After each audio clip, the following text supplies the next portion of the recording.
pero para redactar que quede aprobado o no, pero bueno, en principio todo apunta a que sí, el acta lo que hemos hecho es el acuerdo ya de la Junta, ¿vale? Para que no entramos a poner más detalles de lo que pueda salir aquí, sino solamente el acta es del acuerdo, ¿vale? Para aprobarlo después, para leerlo después. Es una propuesta de acuerdo que se somete a aprobación. Eso. No sé, una acta ya redactada sin el deseo del Consejo. No es una Todavía no está puesta, se somete a votación quedando las cuentas y es lo que hay que rellenar, es para leerlo después, es decir, por tanto, votos a favor, 2 en contra, cuántas abstenciones, la firma del secretario que lo haría César y el alcalde es para no tener que hacer otra vez la aprobación de otra Junta de Gobierno para aprobar esta acta. Vale, Lo voy a empezar a cobrar, ¿eh? arrancamos. ¿Se sienta aquí o donde queráis? Sí. Esto sí, lo que estáis contando es una cuestión relativamente práctica, para que luego tengáis que reunirnos de nuevo y en principio es un acta de modelo. Si efectivamente no hay aprobación por parte del Pleno sobre las cuentas, pues será que no está aprobada, ya está. Y tiene más historia. Bueno, no deja de ser un tanto... No, se hace siempre. Lo que pasa es que... ¿Será que desconozco? No, cuando en el ámbito, vamos a ver, en el ámbito de la sociedad mercantil, por ejemplo, las actas suelen estar pre-redactadas porque el 80% coincide con lo que todo el mundo ya sabe y va a ser aprobado, y luego, evidentemente, lo que hay que hacer es adaptarlas a lo que realmente se ha hablado.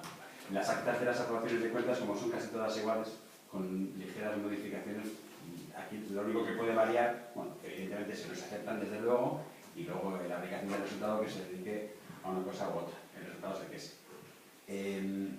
Yo voy a ir rápido, pero voy a hablar de conceptos de carácter general. Yo os invito a que si efectivamente tenéis cualquier tipo de duda me preguntéis.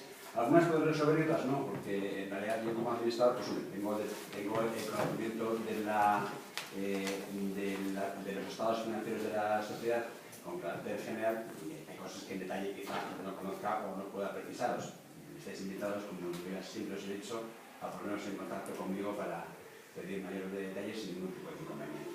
Vale, en principio las cuentas que tenéis son las cuentas abreviadas que se presentan habitualmente, las comparativas de 2014 con 2015 de balance, cuenta de pérdidas y ganancias, estados de cambio del patrimonio neto y la memoria 2014 y 2015. Si vais, no sé si tenéis el documento ante vosotros. Vale, el activo corriente, este primer concepto que es el inmovilizado, el activo corriente, inmovilizado intangible y inmovilizado material, es fundamentalmente el importe pendiente de amortizar de una compra de equipos informáticos, una cantidad menor, pero esa es la explicación. El activo corriente es unas existencias. Las existencias es la valoración a día de hoy de lo que nos queda de edificios, lonjas, solares y terrenos. La valoración, como bien sabéis, es una valoración de efectos de liquidación. No es la valoración que había inicialmente, sino la que se hizo por ley cuando se decidió en 2014 liquidar la sociedad, porque evidentemente esta sociedad ni tenía capacidad para vender sus activos, ni tenía capacidad para financiarse y continuar los proyectos que ya estaban iniciados. Hay una partida de deudores comerciales, que es fundamentalmente las partidas que quedan por pagar, tanto Hacienda como personal. Hay que entender que las cuentas es una foto fija, no quiere decir que se deba, sino que el 31 de diciembre de 2015 está devengado y se paga cuando corresponda pagar. Hay una partida de inversiones financieras a corto plazo de 100.994 euros, que es una imposición a plazo fijo que existe en la cuenta de la Caixa. De las 4 cuentas que había en la sociedad, hemos dado de baja 2 porque era un gasto financiero innecesario y en este momento solo tenemos esta imposición en Caixa, que nos compensa porque nos da un ingreso extraordinario, no demasiado importante, pero lo da. No ha sido necesario utilizarla por una cuestión de tesorería y realmente la cuenta que nos cobramos es la cuenta de Kutxabank.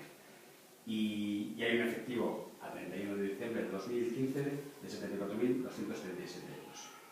Patrimonio neto, los fondos propios se modifican ligeramente como consecuencia del resultado del ejercicio, con un capital como el año pasado de 60.000 euros, unas reservas con el mínimo del 20% legal perfectamente dotado de 40.330, una aplicación de resultados de ejercicios anteriores de 1.300.000 euros y un resultado de este ejercicio, aunque parezca sorprendente, dicho sea de paso, da un beneficio de 40.000 euros, que luego explicaré porque es seguramente la partida un poco más compleja de explicar, no compleja, en la que si efectivamente uno estudia esas cuentas sin conocer el detalle de la sociedad, pues puede que no comprenda.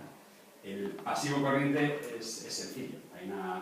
Hay un concepto que hemos mantenido por la siguiente razón. Hay una provisión de 171.000 euros, que veis aquí, que es la provisión que se hizo para el procedimiento de Uberán. Este procedimiento se ganó en primera instancia, se recurrió y, como me imagino que conocéis, se ganó en la audiencia provincial. Entonces, es un procedimiento... Perdimos en primera instancia, ¿no? Perdimos en primera instancia, discúlpame. Perdimos en primera instancia y se recurrió y se ganó. Entonces, es una provisión que está, porque estas son las cuentas, al 31 de diciembre de 2015, pero realmente no tendría por qué estar, porque realmente no tenemos por qué tenerla dotada. En su momento, cuando estuvimos estudiando estas cuentas, es un criterio puramente contable. Podemos tomar la decisión de que permanezca, porque efectivamente son cuentas formuladas el 31 de diciembre de 2015, pero también es verdad que cuando realmente se han presentado, esa es una sección que ya no existe. ¿No? Que sepáis que hay un apartado en la memoria, que es el apartado 12, que en el 2014 hacía un listado de los procedimientos que estaban pendientes y que podían ser un peligro para la sociedad, que en este momento, pues, realmente y afortunadamente no existen. El pasivo no corriente y el pasivo corriente lo que hace fundamentalmente es distribuir entre la deuda a corto plazo, que es la que se considera a 6 meses, y la deuda a largo plazo, que es la de plazo superior. Y hablamos de la deuda con entidades financieras, Kutxabank, y la deuda que existe con el Ayuntamiento de Orozco, también el socio único de esa sociedad, como consecuencia de la compra de los terrenos de Ovalle. La deuda con hay un relato en la memoria que podéis ver sobre cómo ha ido amortizándose esa deuda. El año pasado se amortizaron, creo recordar, que 297.000 euros como consecuencia de los pagos que se hicieron de carácter periódico y como consecuencia de una aportación que hizo el Ayuntamiento, que conocéis todos perfectamente, que es lo que realmente hace que esta sociedad haya tenido un beneficio. Hay una serie de conceptos menores, de los que tenéis el detalle, acreedores varios, personal, pasivo por impuesto corriente, otras deudas con administraciones públicas, son fundamentalmente servicios profesionales, que son los del propio liquidador, los procedimientos judiciales que todavía estaban abiertos, que se han ido pagando a los abogados que los han desarrollado, los servicios de asesoría contable y los servicios de asesoría laboral. Y luego hay una serie de conceptos pendientes por ese mismo criterio contable, de que esto es el 31 de diciembre, que son los pagos pendientes de retenciones, de seguridad social, cosas en realidad de carácter menor. El resumen de todo esto, en realidad, en la cuenta de pérdidas y ganancias. Y aquí quizá me pare un poquito más, simplemente por dar alguna explicación que sirva a todos. La variación, el importe neto de la cifra de negocios de la venta de un local. El año pasado, a lo largo de 2015, conseguimos vender un local comercial en Empate por 55.000 euros. Desafortunadamente no vendimos nada más. Hay un gasto de personal que repunta ligeramente de 28.000 a 30.000 euros respecto a 2014. Hay gastos de explotación que bajan de 72.000 euros a 48.000 euros. Estos son gastos que antes explicaba, de servicios profesionales, de seguros, que suben ligeramente las primas como consecuencia de la subida de primas en general que ha habido en el sector. Hay una bajada de gastos de mantenimiento que siempre hemos tenido con las promociones, de 23.000 a creo que 9.000. Bajada que este año seguramente va a verse modificada porque estamos en un proceso, como imagino conoceréis, con Urberán, que es la empresa consultora, para hacer una serie de arreglos en las promociones y que imagino que nos obligará a hacer alguna dotación. Todavía está por determinar, pero fundamentalmente las partidas de gastos profesionales bajan o se mantienen, porque la empresa tampoco requiere más.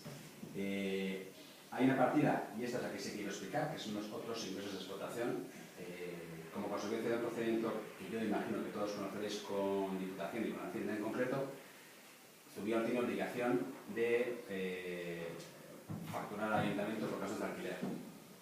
No ingresarlo, pero lo factura.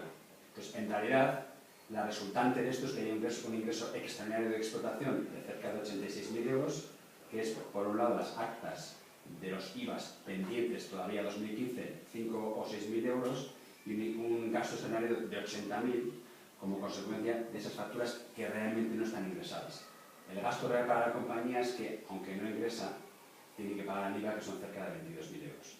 pero eso es un apunte que tiene que reflejarse en la contabilidad. Está el apunte del amortizador del inmovilizado y luego esta nota de otros resultados, que es la que realmente exige una cierta explicación y que aparece luego en la memoria, es precisamente esto. Zubiá habrá recibido este año del ayuntamiento 200.000 euros, que ha sido imputado a la amortización del préstamo que existe con Kutxabank. Hemos generado ingresos extraordinarios como consecuencia de la imposición de la Caixa de 4 o 5.000 euros. Lo que pasa es que estos se compensan con los gastos que la sociedad ha sufrido como consecuencia del pago de ese IVA. Y eso da un resultante de 118.000 euros. Como consecuencia de todo esto, las sumas y restas de estos conceptos, tenemos un resultado de explotación de 103.000 euros, unos ingresos financieros de 2.750, unos gastos financieros, que estos son los propios del préstamo, de 65.000, un resultado financiero de 62.000 negativo, de 62.315,55 euros, pero un resultado antes de impuestos de 40.746. Yo, sinceramente, cuando vi las cuentas, las analizamos por primera vez, por supuesto, tener un resultado positivo de una sociedad que no genera ingresos, en realidad es como consecuencia del apoyo que recibe del ayuntamiento vía aportaciones que me imagino que conoceréis y decidís vosotros y que además este año, en 2016, se siguen afortunadamente manteniendo. El impuesto de sociedades, como aplicado a esta base imponible, es del 24%, pero como es una sociedad pública de promoción, pues está bonificado al 100%, luego no pagamos sociedades y el resultado del ejercicio es 40.746,91 euros, que es en realidad el que someto a vuestra aprobación en pleno municipal. ¿Podemos preguntar? Podéis preguntar y voy a intentar responder. Vamos a ver, hablando de la liquidación de Zubiá Eraikuntzak, los bienes que en estos momentos tiene Zubiá Eraikuntzak, que son objeto de liquidación, Sí.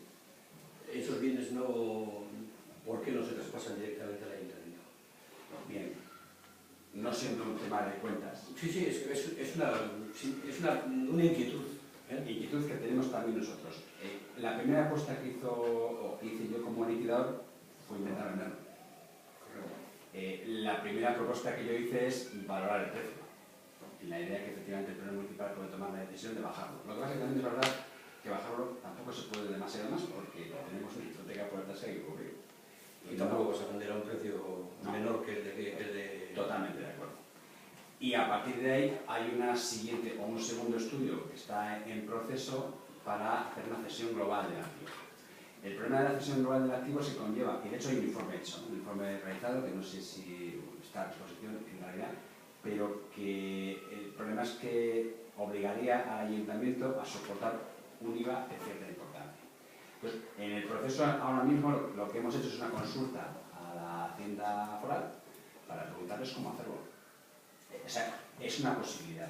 ¿Qué pasos tendríamos que dar para que sea lo mismo? Claro, lo que yo no quiero es hacer una cesión global del activo, una cesión fraccionada de ese activo al ayuntamiento, siempre que el ayuntamiento quiera, evidentemente, y que eso obliga a soportar al ayuntamiento un IVA de 250.000 euros. Eso no es razonable. Entonces lo que hemos hecho es una consulta a Hacienda y Hacienda pues está respondiendo en plazos menos razonables de lo que a mí me gustaría, estamos insistiendo. Entonces, la posibilidad técnicamente existe. Teniendo en cuenta que estamos hablando de un activo de estas características, valorado en más de 2 millones de euros, es una posibilidad que no supone la simple presentación de una solicitud o de una cuestión, sino que obliga a un proceso de negociación. Estas cosas se negocian. Y si es verdad, yo no soy experto fiscal, esto está sometido a un tercero, que es el que nos hace el informe, que hay una parte del activo que se puede ceder al ayuntamiento sin que eso comporte obligación de pago de IVA y otra que sí. Entonces, bueno, lo estamos estudiando. Sí, desde luego está en estudio porque lo que no estamos viendo, hay, creo recordar, 5 inmobiliarias moviendo esto, todo el mundo en Orozco conoce que efectivamente estas viviendas se venden y no hay demasiado movimiento. No es que no se venda, es que no hay movimiento. La falta de movimiento es más general que de Orozco. No, por supuesto. Entonces, como vemos, esto es una cuestión, en realidad, es una cuestión de hecho. Yo llevo como liquidador, si no recuerdo mal, desde julio de 2015. Una de mis primeras decisiones fue sacar esto al mercado de manera decidida y efectivamente pues, hemos vendido una casa y un local. Y además el local está vendido a alguien que yo creo que estaba ya interesado previamente en este asunto y lo compró. Y no tiene nada que ver tampoco, pero bueno, yo... Pero si el presidente permite que yo responda, yo encantado. Por supuesto, yo creo que todos los días nos pasó aquí, así. Sí, no, pero si me preguntas, pues yo encantado de Sí, hacer oye, este proceso, pero... si en un momento dado pues me dices, pues no te puedo responder esto. No, sí, yo me pero la cuestión es que, ¿por qué yo estoy tranquilo en esta negociación de esa cesión del activo? Porque todavía tengo un año para cerrar esta liquidación. Yo tengo una obligación como liquidador de cerrarla en mayo de 2017, porque esta sociedad entró en liquidación en mayo de 2014. Hombre, yo espero que Hacienda me responda. Si, por ejemplo, se diera la casualidad de que el solar, que está sin construir, y que está valorado en 1 millón de euros aproximadamente, Sí. El Ayuntamiento de Orozco decidiera preservar ese suelo, preservarlo, para futuras generaciones, para lo que fuera, ¿tendría que hacer una cesión en la sociedad al propio Ayuntamiento? Sí. Definitivamente, bajo mi personal punto de vista, sí. Lo que pasa es que, claro, la cesión hay que hacerla, la Hacienda cobra por todo. Aún así, Sí, grabaría. Sí, en principio sí. Es que el problema que tenemos es precisamente con IVA solar. Perdón, Sí. Y si la preservación del suelo fuera con una finalidad social, también habría margen de negociación, o en un momento dado podríamos... En principio no comporta IVA por ser segunda transmisión, sino en este caso es primera transmisión, y eso lo tendría que mirar. Dependiendo del fin último que se le dé, es posible, no lo sé. Y La verdad es que no lo sé. Simplemente pregunto, porque No, son inquietudes que tenemos y en un momento dado, pues, como no sabemos de cara al futuro qué es lo que puede llegar a ocurrir, pues aquí estamos tú. No, sobre esto se hizo un informe y que yo supongo que no hay ningún problema en resultar, ¿no? Y lo que hicimos es un estudio puramente técnico que encargamos a un despacho especializado para que nos dijese exactamente qué supondría para el ayuntamiento la cesión global de ese activo. De todo el activo. Bien. Claro, es que hay que tener en cuenta que en ese activo del que estamos hablando hay primeras transmisiones, segundas transmisiones y hay parte de ese activo que está en uso. En uso y además en explotación, porque aunque el ayuntamiento no pague y Zubiaur no ingrese, respecto a su situación fiscal es un activo en explotación. Entonces, la consideración de IVA, prefiero no dar explicación más breve porque no soy un experto, la consideración a efectos de IVA es diferente. Entonces yo, si quieres, y esto que me estás preguntando no te puedo responder porque no lo sé. No lo sé. Lo examino y te lo respondo sin problema. Bien, pues eso ya, pues cuando yo subo, pues quedamos cualquier otro día o lo que sea. Si Pero esto es una inquietud que tenía el propio ayuntamiento. Porque al final el problema en este asunto, vamos a ver, el problema aquí es del ayuntamiento. El ayuntamiento avala la operación, el ayuntamiento tiene una deuda, o sostiene una deuda con el Zubiaur de 2 millones y pico de euros y el ayuntamiento está poniendo dinero no porque les caigamos bien, sino porque no le queda más remedio. Entonces, al final, si efectivamente, claro, también es verdad que cualquier solución que suponga una cesión del activo, en mi modesta opinión, nos obligaría no solo a sentarnos con Hacienda y que les guste la solución propuesta, nos obligaría a sentarnos con Kutxabank. podríamos hacer una cesión solamente de lo que es el solar y el resto seguir liquidando, se puede En el dividir. principio, lo que pasa es que la consideración de una cesión global a efectos de IVA es diferente. Fiscalmente es más eficiente. Y las cesiones parciales, según el estudio que teníamos, eran menos eficientes. Esa es la única razón. Yo, por supuesto, si lo podéis extender todo, lo haría. Lo haría. Siempre cuando tenga los papeles y yo sepa que mi factura fiscal va a ser la menos posible. Pero ese es el proceso, ¿eh? El proceso que me parece además perfecta la pregunta. Y bueno, y la última. Antes de cambiar de tema, de todas formas sería cuestión de hablar con los técnicos del ayuntamiento, pero yo entiendo que la venta de ese solar a cualquier empresa sería con destino a las viviendas protegidas, porque supongo que el plan parcial estará sometido a ese proceso. Pero bueno, En principio, cuando hicimos ese estudio, que es el estudio que hemos usado de base para hacer la consulta en Hacienda, el planteamiento era una cesión global del activo en el que estudiábamos el activo desde el punto de vista de su origen, no de su destino. Porque además el destino no lo conocemos. a día de hoy no creo que el ayuntamiento esté en disposición de saber, no ya los terrenos, qué hace con las casas. Con los locales igual sí, hacer lo que hacía hasta ahora, los que están ahora mismo precarios en uso. Pero con los que, o sea, en la dificultad de esa teoría es fundamentalmente saber qué vamos a hacer o qué vais a hacer con esos locales, con esas casas y con esos terrenos. Yo Bueno, pero se podríamos estudiar. no sé, no lo tengo muy claro pero creo que en ningún sitio recoge que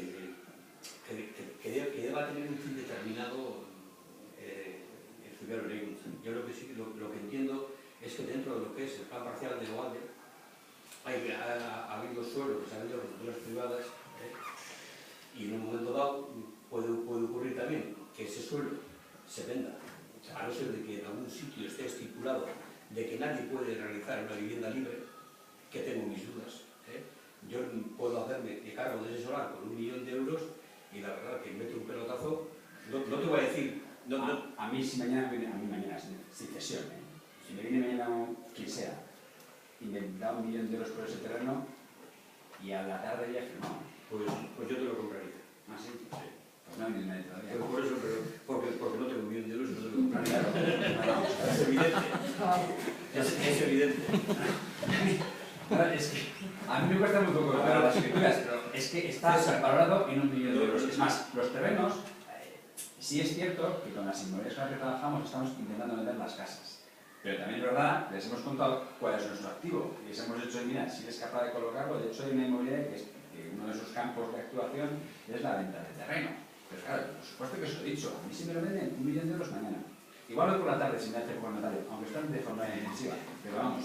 Mañana jornada de verano, como los funcionarios. Como los funcionarios, no como los, como los políticos. Te digo porque en un momento dado la construcción siempre ha sido una sierra que sube y baja. Sí, pero esos solares... Lo único que nosotros pretendemos es que, por lo menos, si se vende o no se deja de vender, pues que el hecho de que nadie especule. Vamos a ver, con un suelo que es municipal. Si hay una venta, yo, además por un criterio de prevención personal, si hay una venta de una casa, yo no voy a preguntarle a nadie. Yo tengo un precio que además ha puesto el pleno, que además no he puesto yo, porque yo no estaba con el liquidador, y ese precio que me han marcado. Si decido venderlo por debajo, voy a preguntar. Pero si alguien me hace una oferta de 1 millón de euros por el terreno, no. Para la taquilla de todos, vamos, convoco yo pleno, porque lo que yo no quiero es ninguna responsabilidad en algo que no me compete. Y si en vez de 1 millón lo puedo vender por 1,5 millones, pues muchísimo mejor. El problema es que por ahora, y aparte de terceros que están intentando la venta, también nosotros hemos movido algunos hilos, el interés es ninguno. No ya, o sea, ninguno. Igual no nos tocó los resortes adecuados, pero cuando alguien tiene interés en un terreno, no hay que llamarlo, ya viene. Sí, desafortunadamente. Lo que ocurre es que si sabemos que el precio en un momento dado puede ir a la baja, pues yo también puedo esperar, ¿no? Yo te pongo un ejemplo. Yo conozco al dueño, por una razón profesional, del terreno que está junto al nuevo hospital de Urduliz. Este señor no tiene que ir a la venta a ningún sitio, ya viene a comprarle. ¿Por qué? Porque es un terreno bueno que vale. Y si alguien tiene interés en construir en Orozco, ya sabe dónde el terreno, ya nos llamará y nos dirá. Yo ya sé por cuánto. Ya ha venido gente, por cierto, a hacernos ofertas por las casas. Pero claro, yo si vendo una casa que vale 140 euros y habéis puesto el precio de vosotros por 70.000, igual me decís que soy un millón. Pues que no voy a hacer. Lo que te diríamos que sería teniendo que quiero decir, por ahora no. Igual cuando efectivamente veamos que en esa operación que yo quiero triangular, de cesión del activo, si es que eso es posible, y dentro de un año no hemos vendido absolutamente nada, pues igual hay que pensar en otras cosas. O sea, a mí mi obligación como liquidador es conseguir del activo el mayor ingreso para conseguir responder a mi pasivo. Y esto es evidente. Entonces, bueno, si lo puedo hacer vía cesión al ayuntamiento, fantástico. Si lo puedo hacer vía venta y tengo que vender menos, pues como esto es una sociedad pública de promoción, lo someteré a vuestra aprobación, desde luego, pero puede suceder. Ya digo, si viene alguien con 1 millón de euros, pues mañana. Incluso si pone 950.000 también podemos expulsar. Esto, y lo que te voy a decir, no lleva ni una carga de profundidad, ni mala leche, ni nada. Aquí lo estoy acostumbrado. No, pero para que dentro de las atribuciones del liquidador también están las de recurrir en los procesos judiciales. No. Yo soy abogado, pero en este caso eso es anecdótico. Y por supuesto todo pero primero los procedimientos judiciales que hay yo tengo que tomar la decisión como administrador y además como la única persona que tiene poderes en este momento en la sociedad de decidir si efectivamente un procedimiento se recurre o no se recurre.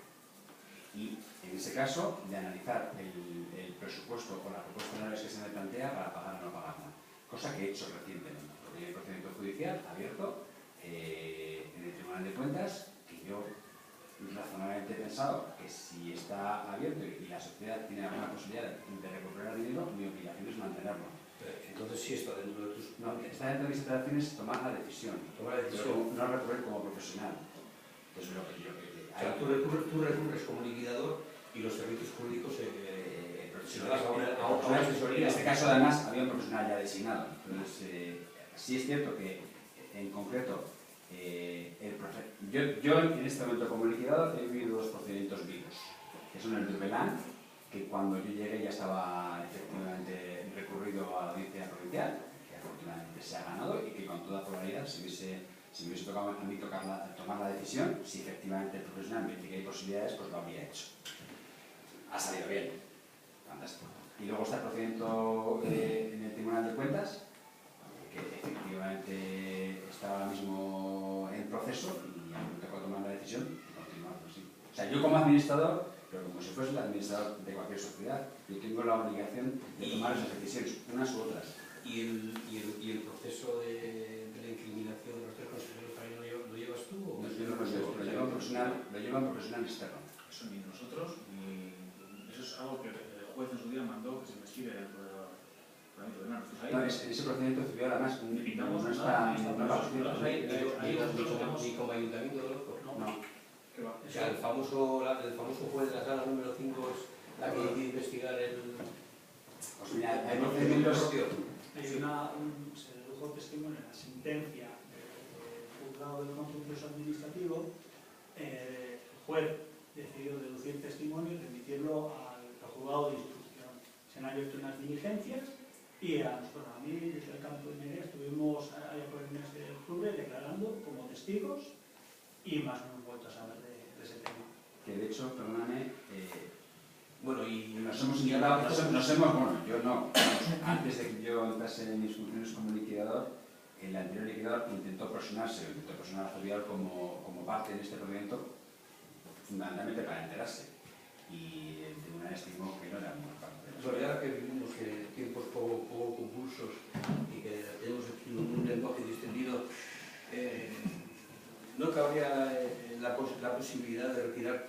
Yo lo digo en función de un compañero nuestro, en este caso por el tema de Juan Norabuena, lo digo así directamente, de retirar el tema que está en el Tribunal del Estado.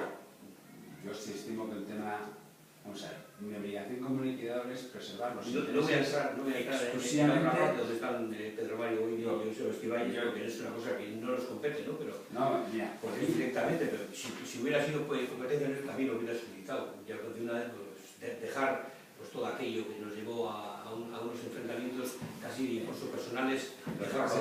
Yo tengo una ventaja y una desventaja en esta sociedad. La ventaja, que al mismo tiempo desventaja, es haber entrado en mayo de 2015.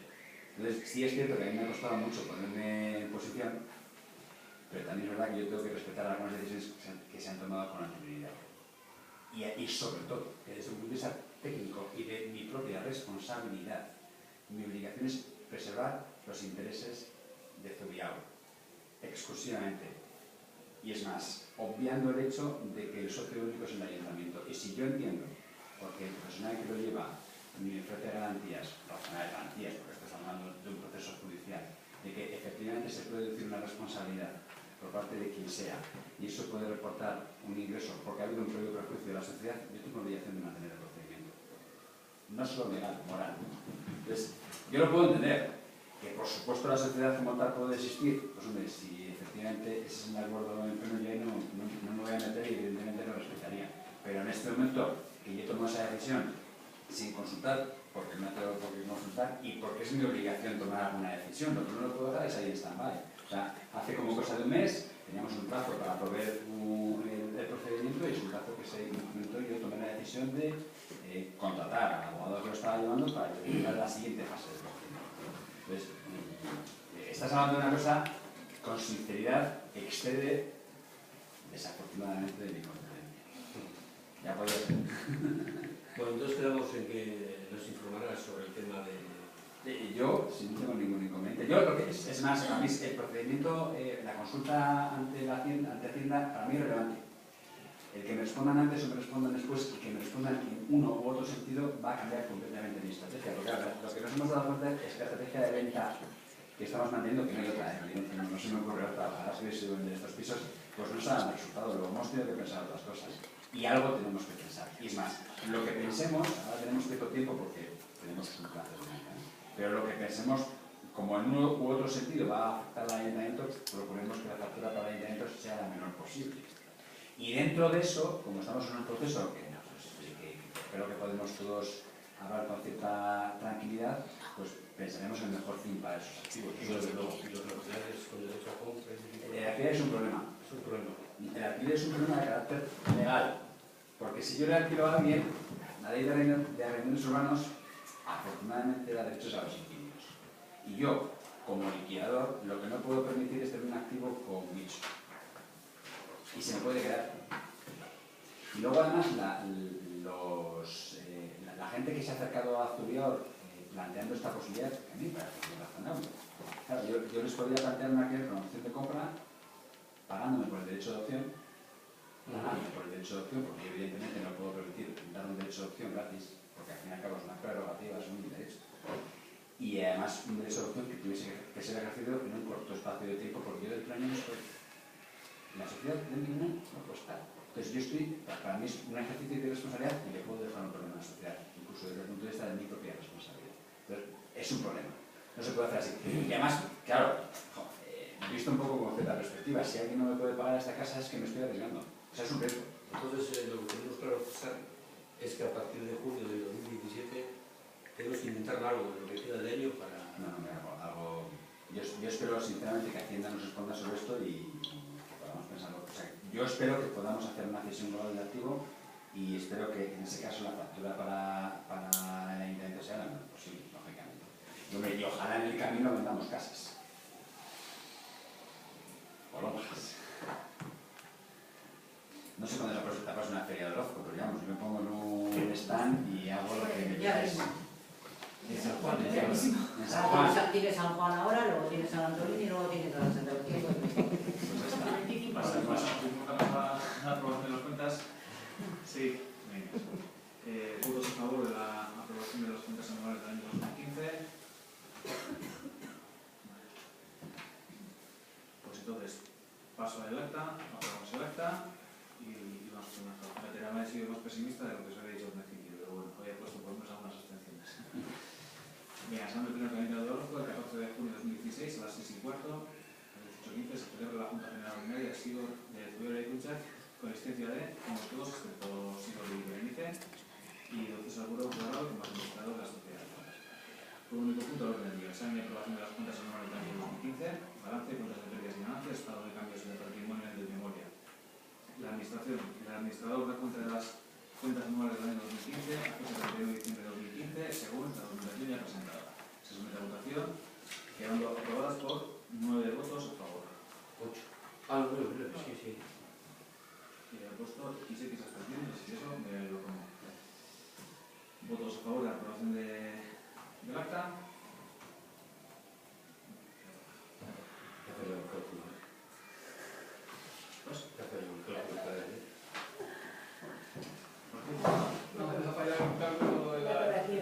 Sí, lo había puesto XX a favor, XX abstenciones y una nómina que no veo pasar en contra, pues no lo había visto, no he visto nada. Entonces, le hacemos César como secretario y yo como presidente. Ya la firmamos ya. Esto de la acta. ¿Tienes que imprimir ahora? No tengo